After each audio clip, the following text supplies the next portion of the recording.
Okay, so let me just say hello to everyone and welcome to this third Early Career Bioethics Network, which is on navigating career imaginations. And I'm joining this meeting from unceded land of Gadigal people of Eora Nation. And moment like this makes me much more question of the current situations, like the voice referendum in Australia makes us deeply question what kind of an identity and how do we reconcile with the truth and conversations to keep going. And of course the conversations which is happening in Israel Palestine, the whole makes us reflect much more deeply of what our work is in itself. That's my side note, but yeah, talking about the careers which we are aspiring for, and how do we navigate within this academic institutions or even the working places which we are in, and keeping our value system intact is something which is very deeply, I keep reflecting back. And I've had conversations with different members over here who are here. So I thought this is a extension of the first early, the network activity which we had was on mentoring and its boundaries. We had the first network conversation, and we briefly touched on this a little bit. So I thought it will be a great way to take it forward. And to introduce myself, I'm Supriya Subramani. I recently joined here at University of Sydney, Sydney Health Ethics. I'm a lecturer here. And so as I said, the career imagination is how we think of our working life, but it's part of ourselves, right? And also the key identity which we hold on to. So what I would like, and we have these three amazing women here whom I know personally. If you definitely, Olivia, I just met you today in person. Of course, we have been having exchanges. Valerie, like I know her, she's such an amazing, humble and inspiring person whom I met in Switzerland, and who deeply values to work with early career scholars and global South scholars. And so she's here. And Sharon, of course, I met her in Switzerland for one of the conference, which we had, and kind of the, back end informal conversation led to like, let's have early career bioethics network kind of an, event. So it's nice that you're here. So formally, let me introduce you all. Dr. Olivia Matschabein, please correct me, Olivia, is a neuroethicist and researcher at Stellenbosch University. And I think currently you're already at the University of Cape Town in South Africa. And her research interests are in ethical, social, psychological, and cultural implications of neuropsychiatric genomics and neuroscience in Africa. And Dr. Valerie Lex is based at Switzerland, and she was affiliated with the University of Zurich, and also currently affiliated with Harvard Medical School and Red Cross Children's Hospital and University of Cape Town. And her research activities include the challenges of justice, ethics, and moral distress relating to resource allocation and the prevention and management of kidney disease in resource-limited regions. She's a quite highly active engagement with, equity questions. And Sharon Kerr is an associate professor at the Faculty of Law at University of Malaya, and her research interests primarily revolve around global health bioethics. And currently, you're keenly interested to look at the intersections of migrant health ethics and the larger public health research intersections, I believe so. So before I go on with a lot of my inner thoughts, I thought I'll just start off with a question. Is like, how did you, each one of you, to open up the conversation, like let's say 5 minutes, each of you just share with me whatever comes to your mind with this question, okay? Is that okay? So basically, how did you come to recognize your true career passion? And also, while you talk about this, the way you ended up with a true career passion, what are the challenges you faced and the ways you navigated this? Of course, a huge, long question. Each one can answer with so many histories and personal stories I can imagine. But let's just start with the conversation. Sharon, do you want to share? Start with?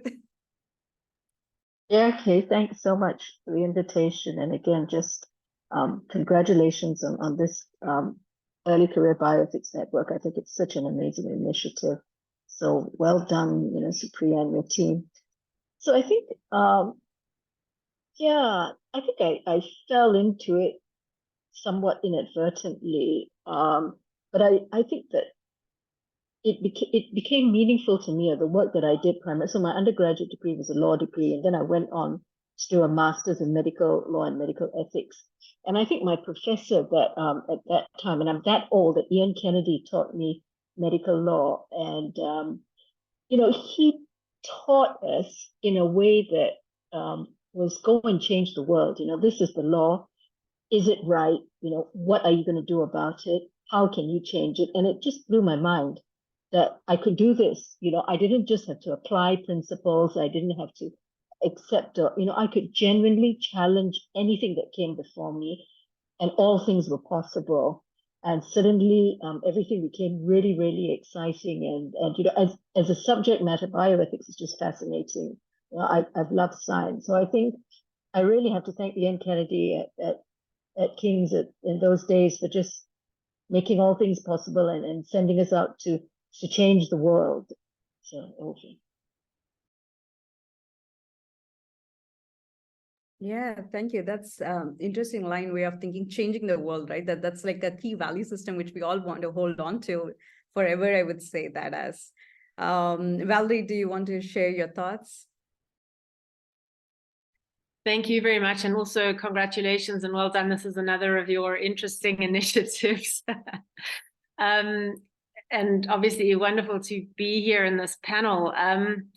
For me, I sort of came to bioethics really because of clinical struggles. I trained in South Africa. I then had the luck of being able to do further training in the US and then came back to South Africa. And I always, use kidney disease because it's what I know, but also because it's really the tip of the iceberg in terms of inequities. There's enormous inequities. And in South Africa, not everybody who develops kidney failure can get treated. They don't all have access to dialysis and transplant in the public system. So a lot of young people are actually dying.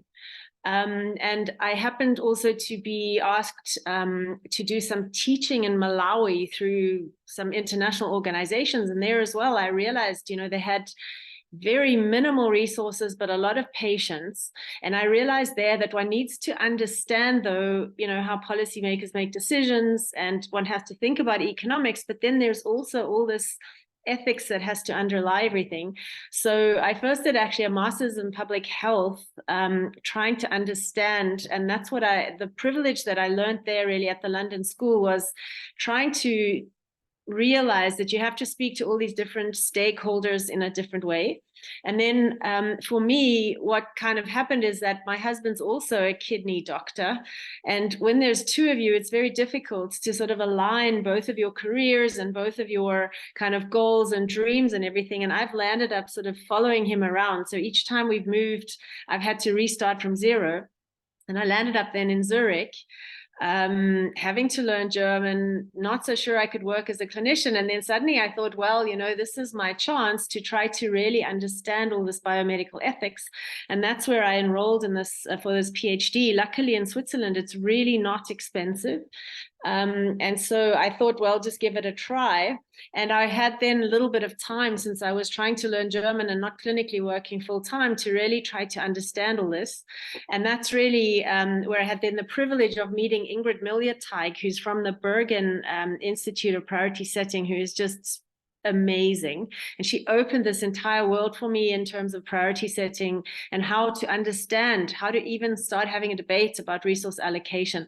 So I think I've kind of stumbled around, and I still feel myself very much a bit of a bumbling idiot around here. But, it's really honestly my passion. And my biggest passion is really also to try to support the people on the ground, because now I'm a little bit outside, I'm in Switzerland, which is obviously a hugely privileged environment, really try enormously to support my colleagues on the ground. And I think the ethics underlies for me a lot of the advocacy, but we're trying also to build advocacy based on facts. So it's really a mixture. And what I'm trying to help a lot of the young colleagues, who very many of them have had training outside, but then they go home and they know everything, but they don't always have the resources to do what they know needs to be done. And so I'm trying to help them, to deal with their moral distress, understand that ethics and equity is a good argument, but you need facts as well. So a bit of a mixture, of research, data collection, equity, and clinical. Thank you. Yeah, thank you so much, Valerie. On one hand, like, showing the personal journey of yours, like to weigh at the same time deeply about co-designing or the community engagement, which is part of the work which you are aspiring for aiming at the equity. I mean, of course, I have a lot of follow-up questions. I'll go to Olivia and then we'll start unpacking both of your conversations. Olivia? Thank you, Supriya. So for me, I would say I really just growing up have always been fascinated and just been kind of interested in understanding mental health and specific, brain-related conditions, and seeing how those, people who have specific mental health conditions were stigmatized in communities. That really struck me as something that is highly prevalent. So I'm based in South Africa. I'm originally from the Eastern Cape, from a village there, which is a rural community in Ngqele. So, just looking around and seeing how individuals, families, people in the community treat people with mental health conditions was something that constantly stuck with me. So I always knew that I wanted to study psychology. I thought I wanted to be a psychologist. So I studied psychology when I got to university. But I think it was in my honors year where I really got sort of more drawn into research rather than clinical psychology. And I then went on to do a master's in research psychology. And whilst I was doing my master's, an opportunity came up for me to be a research assistant on a project that Professor Yantina de Vries at the University of Cape Town was working on with Professor Megan Campbell, who's currently at Rhodes University, who's a psychologist. So I worked with a bioethicist and a psychologist, and that sort of kind of merged perfectly into the kinds of issues that I was interested in. And so I think that sort of was the start of my kind of career trajectory, trying to figure out, I've got this mental health background, interested in the brain and ethics, and that's what came into neuroethics. So currently, I find myself also quite interested and intrigued and trying to sort of understand better how people from different cultures specifically navigate having mental health conditions.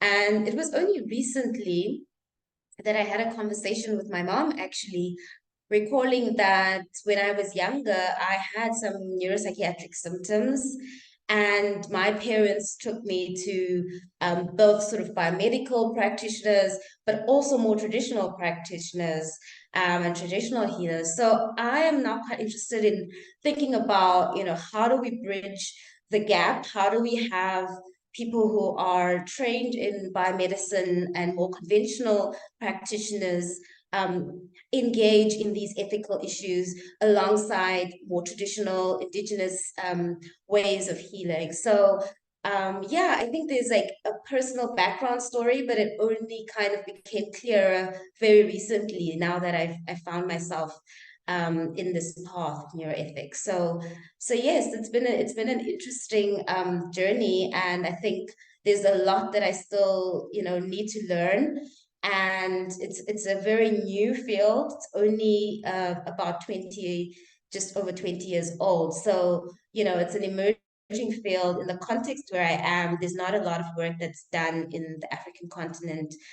So there's a lot of, figuring things out and, learning from others, but also trying to figure out what's the best way to do this kind of work in a way that's contextually and culturally appropriate in South Africa and in the African continent. So that's sort of my answer to that question. Thank you, Olivia. I mean, it's an interesting way, like each of you, when you were sharing, the way I see is like so multidisciplinary, right? Like you have like interdisciplinary approach, and also you have different backgrounds coming together. And then it just makes me question the whole bioethics as a discipline is like so multidisciplinary. But at the same time, at least for me, I'm please tell me more.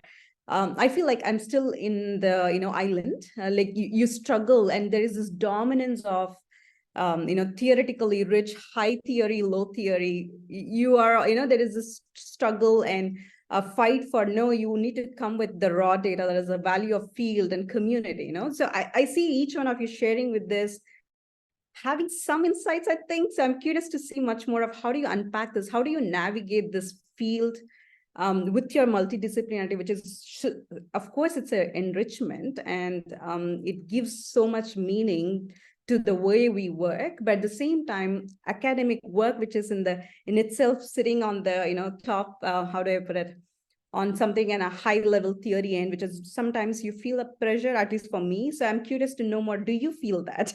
And how do you navigate that? Please, should I just name Valerie? Please go ahead. Give me the tough question first. Yeah, I have to say that as a clinician, sometimes what gets a little bit frustrated when people are purely ethicists and they then try to really pronounce a lot about clinical things without having experience. So that's one thing I have to say, and that might be a bit of an arrogance on my side. I really do believe that the ethicists have a lot to bring to the table, but very often they're quite convinced that they're always right. And that I find is a problem. And so I feel this multidisciplinarity brings a slight humility that I really believe we need, because, and I have to say, I mean, I'm intimidated by all the theory, as you say. I've tried to read it and remember it and all that, this high philosophy. I kind of thought instantly after doing a PhD in ethics, I'd know all this and I'd be able to talk about it, but still struggle with all this, this theory part of it. So what I do is really very much basic, simple things. But exactly, I really believe that multidisciplinarity is key, because I think everybody has a valuable perspective. And I think, I would caution really that some ethicists really to beware of this sort of humility, I think, because in the hospital, even sometimes people are afraid of getting ethics consults because they feel these people just walk in and start telling everyone they're doing everything wrong, But beyond that, I think even certain topics and things, people try to run away with it and then try to hold it to themselves. And I really feel that there is enormous value and breadth and in being respectful of others' perspectives. And I think, as Olivia mentioned as well, the traditional healers, they're so much more successful than Western medicine in many cases and for certain things. And part of that is probably this holistic approach, that they tend to have. So for me, I feel this multidisciplinarity is just necessary, and the humility is necessary.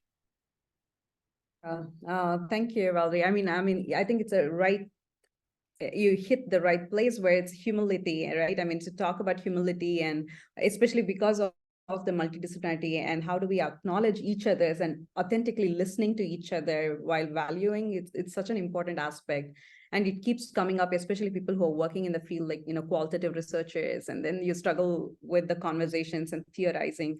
And one making question for me, at least as an ECR, is like, publication is what we see as a currency in academia, and then what are we contributing in real world in the practice? Before taking the question from Roshni, I want to just check with Sharon and Olivia. Do you want to just quickly share some thoughts around this? Yeah, maybe just quickly. I mean, I agree completely with what Valerie said, and I think it's just really trying to cultivate a sense of cherishing the multidisciplinarity in bioethics, and becoming humble and valuing the different skills and the different disciplines that we've come to the table with in our training, and what we add to the table. Because I think, yeah, as you grow older and the more you do it, you either go one way or the other. And one way is to become really angry and get really stuck into what you know, and you're fighting with everybody else and saying, well, that doesn't make sense, and how can you use this methodology? And I'm thinking about this, as opposed to just sitting back and thinking, wow, that's one way of looking at it. And yeah, maybe I don't really know that much about it. I'm just listening. So I think it's, and I think it's hard in bioethics. I mean, I find that a bit hard, because if I care a lot about something and somebody's taking a view or coming at it from a discipline or a methodology that I don't understand, I care too much, and I want to take that fight, because I don't want someone else's voices that that I don't agree with to be louder than mine. But I think, yeah, it's really, mindfully remembering and being humble, and then really realizing that.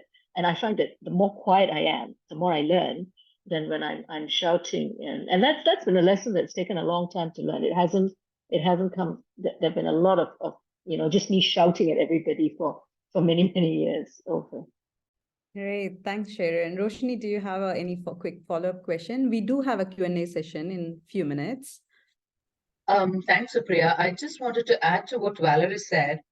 I come from a background of, pure science backgrounds of microbiology, biotechnology, and about a decade work in public health. And I was interested, after having faced so many ethical issues and having not knowing how to navigate through them, I took up the research ethics program that was, funded by NIH. And I thought, once I learn ethics, I would have conquered the world kind of thing. But it was exactly the opposite. I found it so difficult to bring together various views. And I saw that not only me, but even my advisors were actually struggling to bring various views together, put them together, and, comprehensively actually write about it and debate about it, kind of thing. So this is a real struggle, and coming from a pure sciences background, I feel I'm really struggling with it. Even with the 2 years master's program, I don't feel confident about debating these things yet. And I think my struggle has just begun from whatever I'm listening from you all, the stalwarts in bioethics as of now. Thanks, Roshni. I mean, I think it's always like whenever I teach to MD students, even when I was in India or even here, there is this need for solution.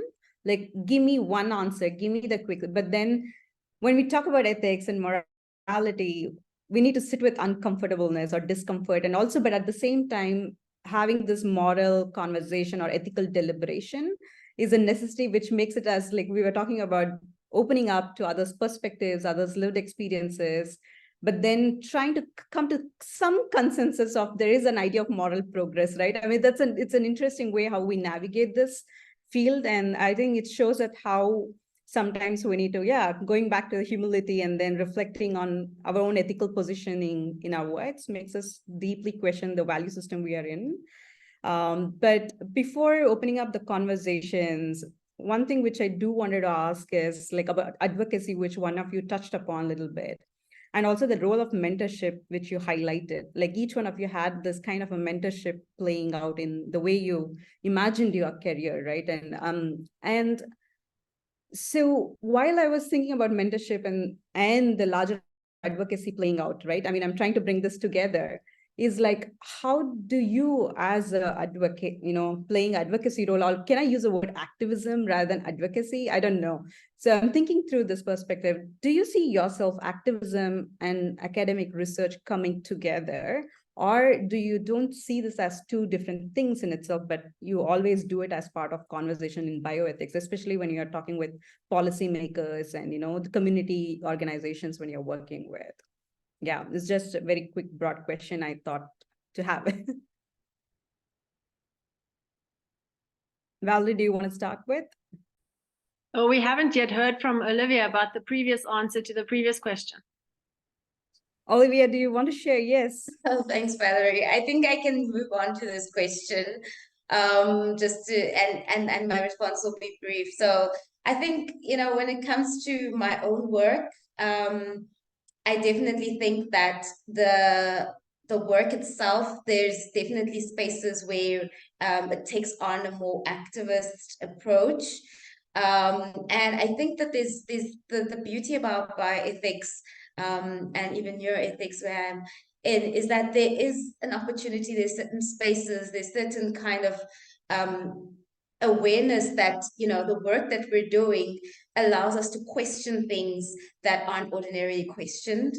And I think that some people misunderstand that in some instances, especially, more kind of, what I was going to say in the previous question was around like people often talk about like the hard science and then, like a softer science. And so I think that it can be kind of misunderstood as though we're sort of like policing or doing, creating unnecessary hurdles. But these are the important things, the uncomfortable questions, the uncomfortable discussions. I often contribute to some of the open peer commentaries through the bioethics journals, and that allows for an opportunity for us to share our own perspectives on scholarship and work that's been written. Like Sharon was saying earlier on about like some of the dominant voices maybe that you may not agree with, and you may have a different view, which is also important to consider, alongside those various perspectives. So I think that, there are opportunities. As an earlier career scholar, it can be a little bit, daunting sometimes to be quite direct and to question things that are, written by seniors or people who have a lot more experience in the field. But I think, as you were trying to bring together the mentorship question, Supriya, that's where the mentoring also helps, in a sense, because you can also have a space where you have a sounding board. You can also have a space where you have support. You can draw your mentors into discussions or to writing papers or, co-presenting together, whatever the case is. I've found mentorship to be a really great space for me to just check in, to get the encouragement that I need or want, and to get the support that I need. So those two things to me are definitely aligned, and I think are really important as we go about our careers. Thank you. Yeah, thank you, Olivia. Sharon, Valerie, do you have any thoughts?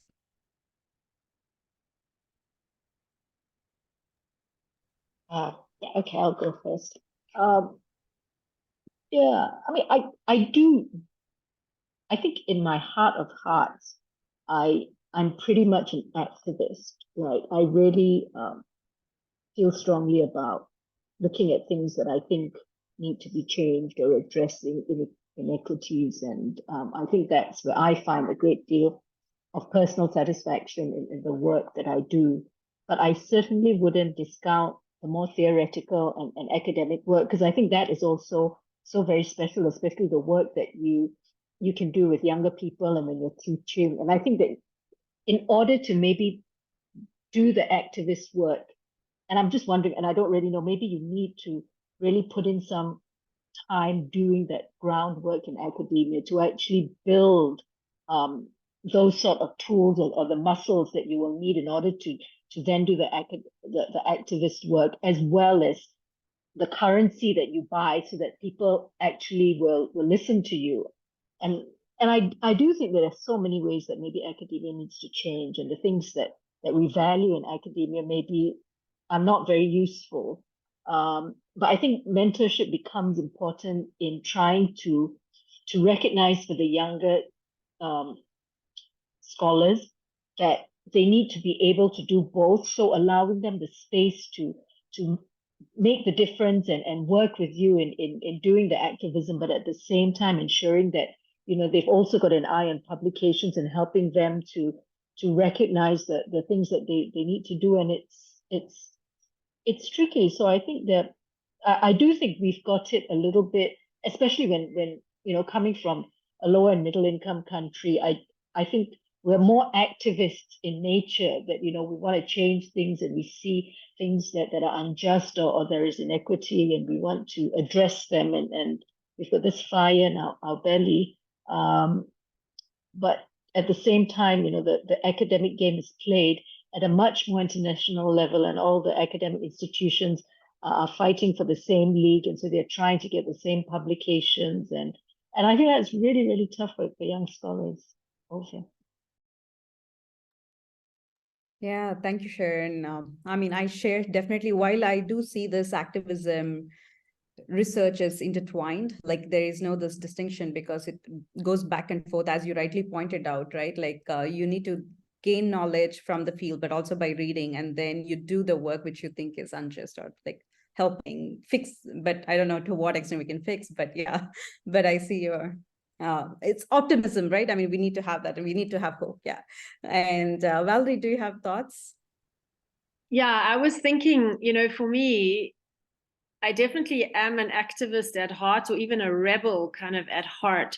But what I realized is before I used to just come with an extremely emotional argument, and I'd be just, how can you not see that this is wrong? How can you not see that's unfair? And so I think this is where both the public health and the ethics training has helped me to be a little bit more sober, a little bit more analytical, and to be able to present my arguments also a little bit more sort of cleanly. So people sort of get upset, but then I think from the ethics, you also present both perspectives, So I think sometimes I realize, people start getting upset, and then you almost take the wind out of their sails because you show them that you have considered the other aspect. And I have to say that this has helped me also in clinical medicine sometimes. It's just helped me to be a little bit more objective about things, which I think is for me at least has been helpful. So it sort of, to me, then moves this advocacy, this activism in a way into advocacy, which I feel is a bit more considered and sort of objective and fact-based, really trying to make a very rational argument, including the ethics and the equity. But I think in terms of the mentorship, one thing that I do think as well is we need to look around at bad mentors, because I think there are a lot of them. And I think we have to see, do we want to be mentors like that also? Because I think part of what we're also doing is learning to become mentors. And I feel often, sometimes when you apply for something, they ask you, what's your leadership role or leadership experience or something? And often I'm like, yes, I haven't headed a department, but I've actually been under 5 or 6 really bad leaders. So I think I do have leadership experience, So I think this mentorship, it all sounds great all the time, but I think we have to recognize some are not good mentors. So I think we have to then also there sometimes find another person. Because I think exactly as Olivia said, if you find someone who is willing to open the door and just let you sit down and also listen to you from your perspective, helping you to achieve your own goals instead of in the back of their mind thinking, what can I take from this person? How can I use this person to forward my own career? Because that's unfortunately what you see happening. So I feel, this just opening a door and just letting someone bounce ideas off, I think is a phenomenal thing. If you find such a mentor, then that's, really a gift.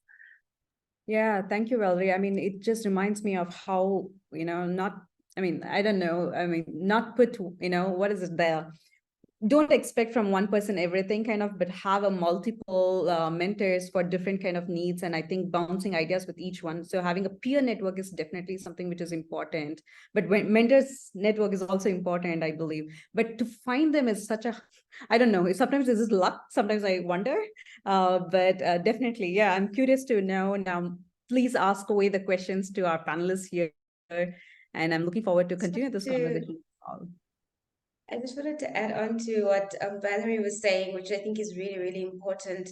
Looking at, getting a good person, and just to say from my own experience, ironically, some of the best mentors I have are not even bioethics or ethics. They are in like biomedical science or, some kind of very, very technical science, but their mentorship and the ability to do, what Valerie was saying is be able to see things from my perspective, from the level that I'm at, and not thinking about how it's going to help their career, but really, helping me to make the kinds of decisions that I need to make at this stage, with more of a view that's kind of considerate of all sorts of opportunities and sides, the pros and cons, so to say. So I think that that's something we shouldn't, because I think before I was very much like, I need to find a mentor who has done exactly what I want to do. And that's actually surprisingly turned out to be very different. And so I think just being more open, especially if you're in a field where there aren't a lot of people and they are, like it's really difficult. Like one of the things, for instance, that I know that I need to do is find mentors who are maybe like if I'm working with a specific cultural group, I would like to find a mentor that is maybe from that cultural group or has done a lot of research with individuals from that cultural group. Like those types of things are also important to identify. Like you were saying, Supriya, you can't get everything from one person. Yeah, if I want to find more of a decolonial scholar, then I need to, you know, make sure that I find a mentor who has that kind of perspective and training. So, yeah. Yeah, thanks, Olivia. I definitely agree. I think I'm like desperately looking for different networks. I keep working around my ways, and then I realize how much it's important.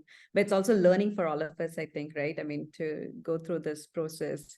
I mean, now it's more of a conversation. Please ask or just brainstorm or reflect any questions, comments, thoughts. Anyone has any questions or thoughts? Yes, Faiz. Yeah, thank you all for this interesting discussion. So my question is how we put ethics into action, because as you mentioned, all of us maybe have this desire to make a change. And during our research, we explore different experiences of individuals, and we highlight sensitive issues such as discriminations and inequities through our research. And maybe we identify strategies to advocate for patients' rights. But I want to know about your experiences in moving beyond that to put ethics into action, especially when maybe you are not in a position of power. I know maybe this is a difficult question, but it is something that I was thinking about. So yeah, this is what I want to raise.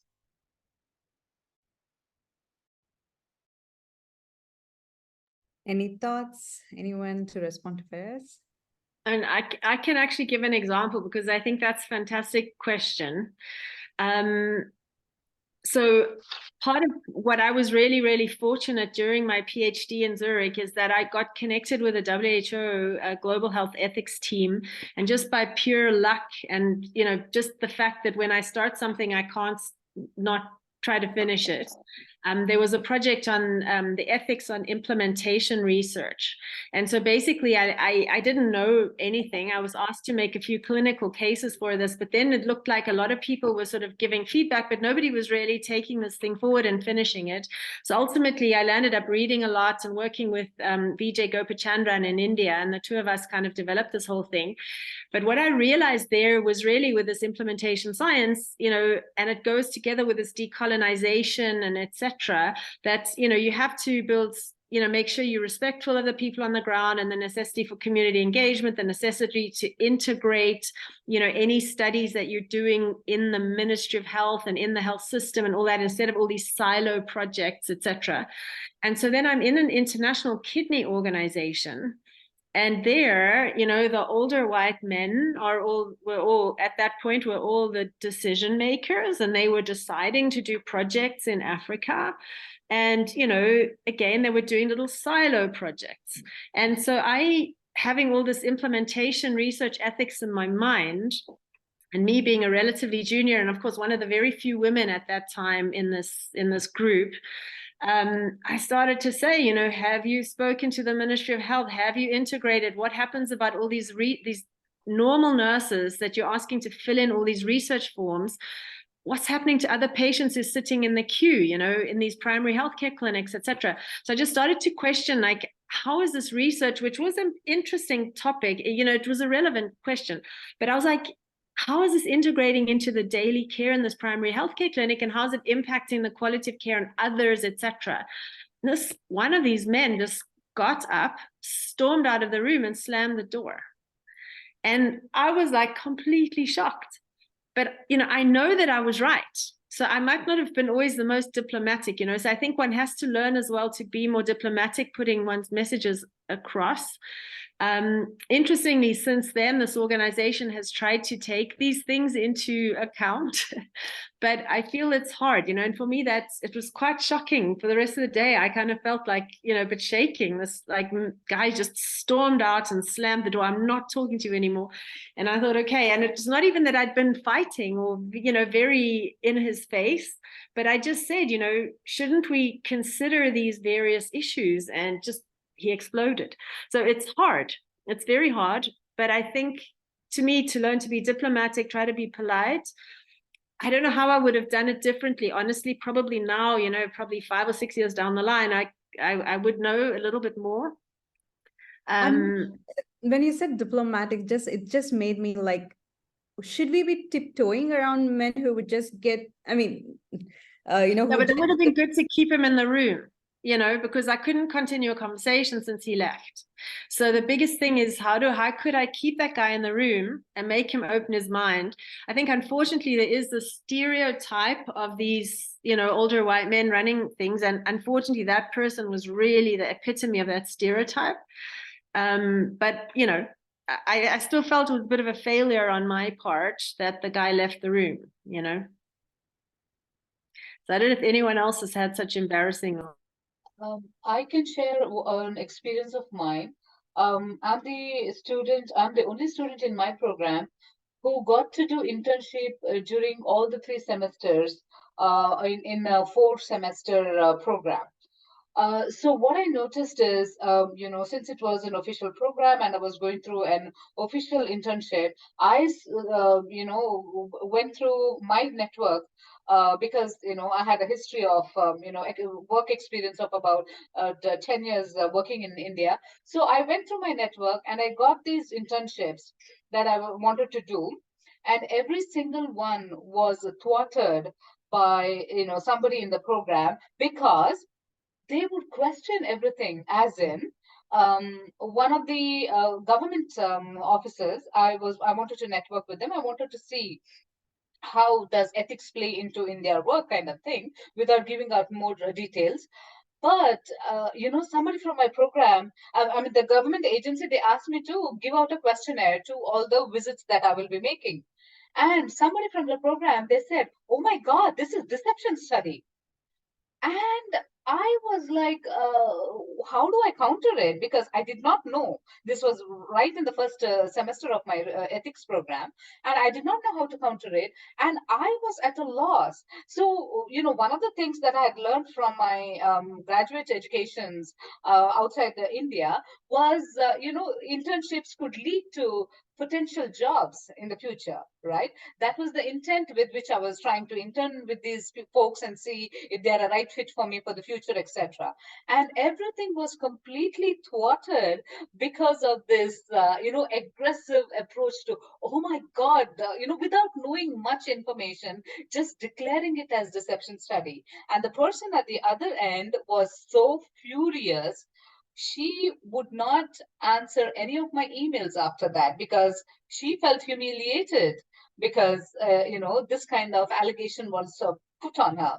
So this is what I've noticed. I think what Valerie brought to the fore, that we have to be, I do not know if diplomatic is the right way, but we need to find a way, even when it is unethical or so, we need to find a way to convey it so that it will be accepted. And there will be a dialogue that will ensue from that sharing, because otherwise it defeats the purpose, like the gentleman who walked out of the thing, right? It delays the process or defeats the purpose itself. So this is where I'm finding it very, very challenging. I mean, just recently, about 3 months ago, I gave up a job because I did not find myself competent enough to bring out the unethical issues in the research they were conducting. So I didn't know. I did not want to be part of it because it was outrightly unethical research. So I opted out of it. And I am feeling so cowardly at this point that I am trained in research ethics. I should be standing up for ethical research, and I did not do that. But that organization did not have a platform at all where I could bring up these unethical issues. So I'm actually feeling miserable about myself at this point. Oh, I'm sorry, Roshni, to hear. I mean, it's definitely kind of painful, situation and also experiences, but also it really reflects on us. I mean, the way we understand the institutional mechanisms, which we don't have this opportunity to talk about it, and also the platforms which we have, right? I mean, it also makes me wonder much more, especially within, low income and developing countries or in global south countries, when the hierarchy exists, like very strong hierarchy, patriarchal nature, which plays out. And of course, not necessarily always in low income, middle, even the global north, hierarchy and misogyny and different kind of racial discrimination does exist. And how do we navigate this larger structural issues, right? I mean, that's something which is definitely, we need to keep going back and forth while we're navigating. But yeah, anyone else have much more questions, thoughts? I think just to add on to what Roshani was sharing, which is thank you for sharing with us, Roshani. I think, there is that question that's also been in my mind very recently as to, when is it appropriate to say your say and then walk away? And, when is it appropriate to sort of continue kind of, take it through to the end, and then, making that decision for you personally as to what kind of a toll that takes on you, and like, is it worth it? And so I think, I think it's really good when we are in a position where we can say, this is inappropriate, or in a way that's understandable, in a way that addresses the issue at hand, but not um, in a way that you're fighting, but you're just saying these are the points. This statement was, discriminatory, or whatever it is the case, and then walking away. Because in some instances, I've observed situations where people have come back and either apologized or have gone for some kind of training, whether it's anti-racism or whatever the case is, and whether or not that helps, I don't know, but I do think that those are things that are also important, and they can alert institutions to be aware that, our employees need this kind of training. We need to have these kinds of measures or reporting processes in place. And we can't, just keep losing people because of certain injustices that they are experiencing in the workplace. So it is a question that I've been thinking about, and there's situations where it's important to go that route, and there's situations where just for your own personal sanity and your own mental health, it's worth it to walk away. But then I also would ideally not like it for us to have that kind of guilt or that kind of sense of feeling like we failed in a certain way, when actually it was the environment that wasn't conducive, that wasn't supportive, that wasn't open enough for us to address issues. Thanks, Olivia. Sorry, Sharon. Yeah. Yeah, no, I just wanted to add my voice to Olivia's. Roshani, I think you shouldn't feel wretched about what you've been through. I think it's such a hard thing to do, but yeah, I think sometimes you need to walk away because you know that you need to have the strength to carry on and do more.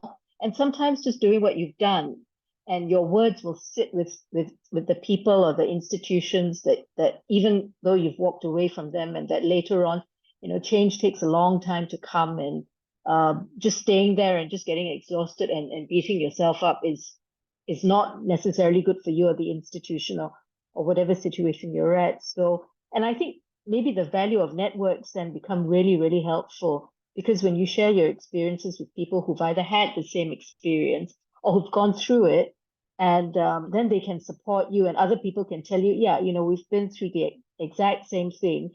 Don't feel bad about yourself. And different situations will come around where maybe you then feel that you can make a difference. Because I sit here and I think, have I actually made a difference? I'd say I'm an activist, but I can't think of a single situation where I've changed anything in the world or in my country. But I think it doesn't mean you're not an activist and that you don't try, and that whatever words or whatever little you do in one space doesn't eventually make the difference. So I think you just keep doing it, and using the skills that you have, and relying on the people and the networks that you have, and just really being a community I think that's one of the interesting things. I can remember when I first graduated with a master's, and I was put in a particular committee that was full of men of a certain race.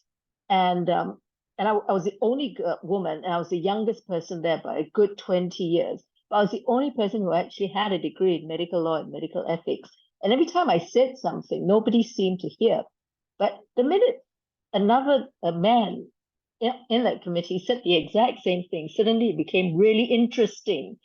And I'd never experienced anything like that in my life. And I was so angry. And I left that committee. I think it's pointless. Why, what's the point of sitting here? And now, decades later, I come back to that same committee and things have changed.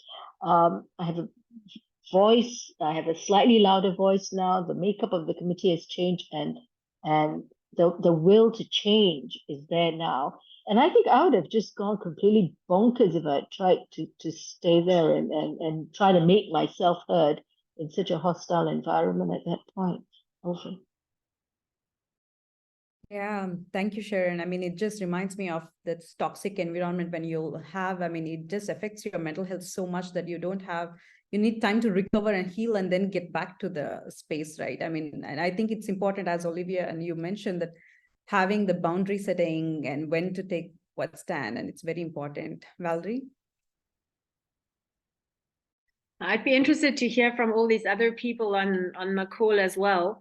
But I think, one thing that also I'm realizing, obviously I'm getting older with gray hairs and things like that, is just more when I land up now in, chairing a committee or something, I really try to make sure that I go around the table and ask each person for their opinion, not on every single topic, but I try to sort of plan before the end of the meeting, at least 10 minutes before, just to save a touch of time that one can, because I really feel that people, for many different reasons, feel like they can't speak up.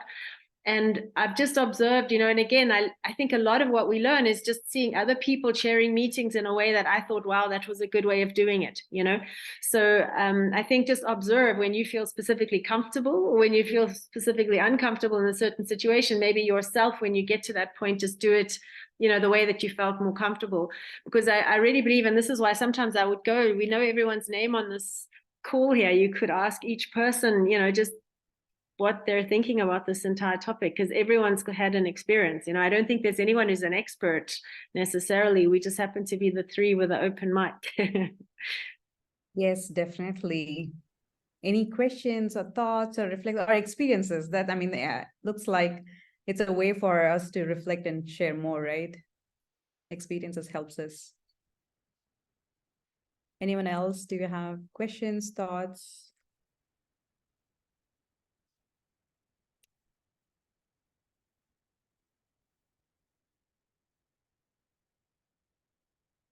Right. Maybe I can just ask, why people have joined today. What were they hoping to get out of this conversation, or why they're specifically in ethics? What is their angle? Anyone wants to unmute yourself and share?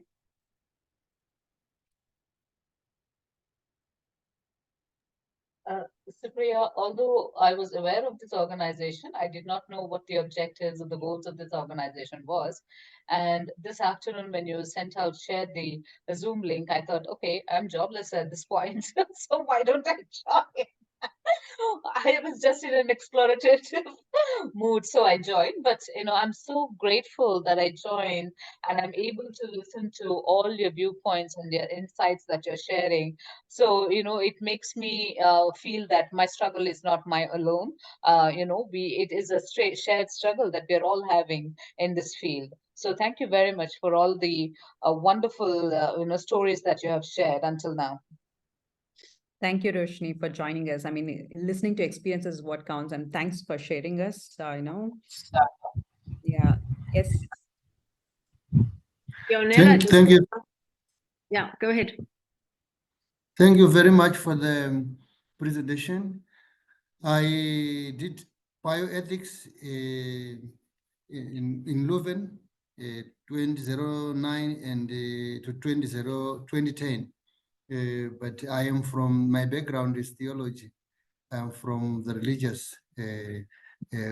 I was meant to be working with hospitals in approving protocols, and I have worked in that committee for 3 years in Zimbabwe from 2013 to 2016.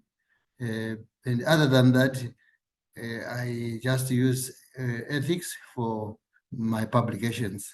So I was interested in hearing new developments in the field, and also how, as the researchers, we can be aware and also be able to protect our professions, protect ourselves, and also protect our participants. I think that's all I was looking at. Thank you so much. I work as a senior research fellow in the office of the Vice Chancellor at Zimbabwe Open University in Zimbabwe. Thank you very much. Thank you both for sharing your the experiences and why you're here. Anyone wants to share? I mean, we are near. Sorry. Yeah. So we have 4 minutes left. But any thoughts, anything else do you want to share quickly or ask questions? Ionela had put something in the chat. Yeah, more of a comment, I feel, but do you want anyone wants to reflect, share?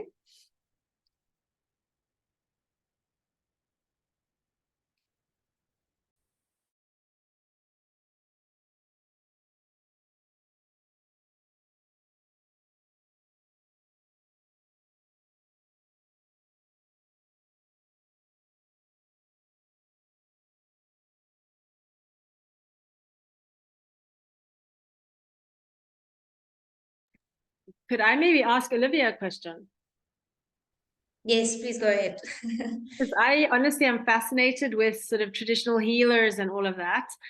Do they, as far as you know, I don't know how much you've worked with them, but do they have their own kind of code of ethics? Or so is it different? Is it similar to what we use in biomedical ethics? So I would say that, I'm still at the beginning stages of conducting the research. And what I know from the literature, just to start off with, in terms of doing collaborative research, a lot of traditional healers have indicated that they are open to that. But of course, we know, as we were discussing earlier on, there's also power dynamics in the research. And I think that that's been the biggest kind of barrier to having those kinds of discussions where people are sitting at the table and actually engaging on a particular topic.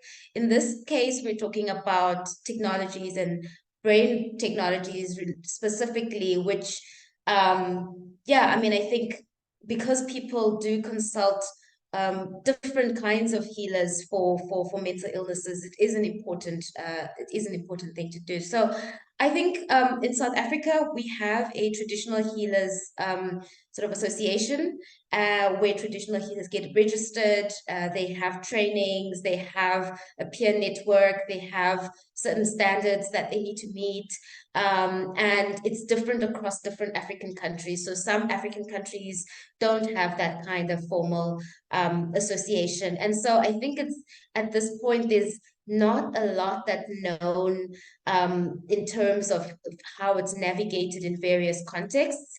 But I think when it comes to, I know, like, even with different kinds of medicines and traditional medicine that were even tested even during the COVID period, there was a clear realization that indigenous plants also need to be considered, and how do we do that work without overstepping people and disrespecting. I think there's a lot of sensitization that's needed. So I'm very curious to see how this work will unfold. We're working in South Africa and Kenya. But yes, I think it's an important, and I really appreciate hearing you, Valerie, speaking about being open about that and thinking about different perspectives, because not a lot of clinicians are. So that's the other thing that comes into place. But I also wanted to speak to Ionela's point in the chat and think about, how, navigating different environments that are not seeing you. I didn't read the follow-up comments, but I think the identifying scholars, I would say identifying people in various institutions and just reaching out to them, that has been something that's been really helpful for me, to be able to, you might reach out, might be seem like a cold email, but somebody would say, oh hi, yeah, you can come to my lab, and that can open up things that you may not know about. I think the networks that we are in have also been helpful. You've mentioned, Valerie, the WHO network and various other networks, like even this one. It's really helpful to just get connections, and somebody may, offer up an opportunity. So yes, I think that's those are the kind of two responses that I have. Drawing on people that we may know and people we may not know.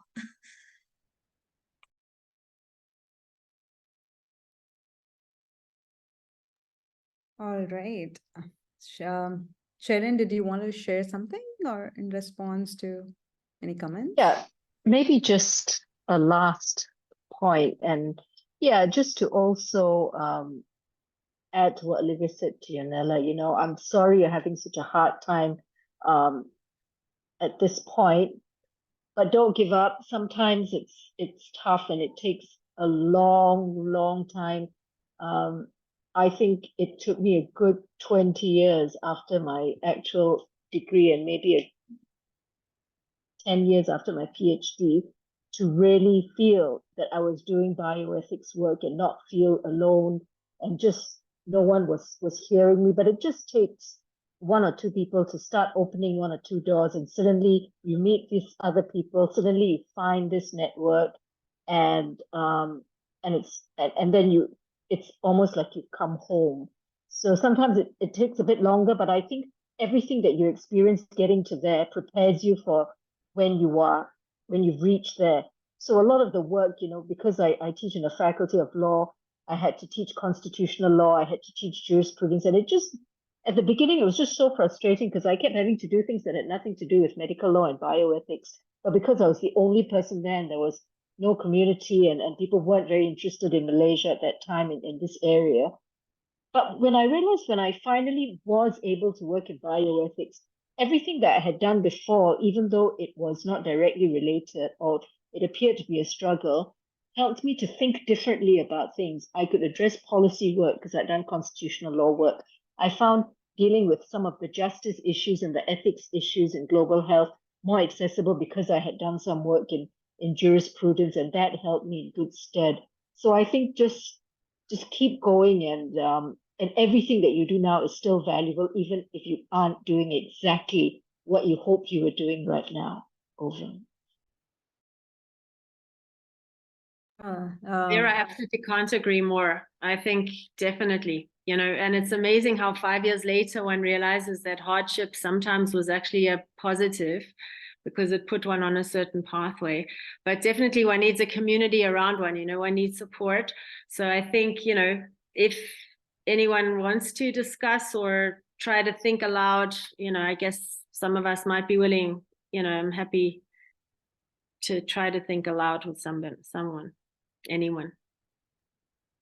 Yeah, thank you. I think this is one of the hope of this kind of networks, right? I mean, is to basically be there for each other, share, because bioethics in itself is so small as a community. And then the more you go in sub-discipline and the streams within the bioethics, you become much more smaller. And also at the same time, to find a sense of belonging is it's such a hard thing, which I completely understand and resonate for. And I think I'm hoping, and we are all hoping here, that this is what we are creating for ECRs, especially from especially people in Global South, like who I was earlier, now I'm not. And but I very much believe that this continues the conversations. And as Valerie said, please reach out to each other whenever you feel it's important. I think this is the way we can continue the conversations. But so this is one of the conversation of Early Career Bioethics Network, and we hope to continue this, and do join. And thank you so much, Sharon, Olivia, and Valerie, for this. It's not just about professional kind of conversations necessarily, but it's also how personal and professional becomes part and parcel of ourselves and identities. And thanks for sharing this. And I think many of us just feel like so isolated and in islands, as we all feel in different ways. So it's nice to hear and reflect and be there. So thank you again, and looking forward to continuing the conversations with you all. Thanks again for everyone for being here. Thank you. Thank you. Thank you, Supriya. Thank you, everybody. Bye.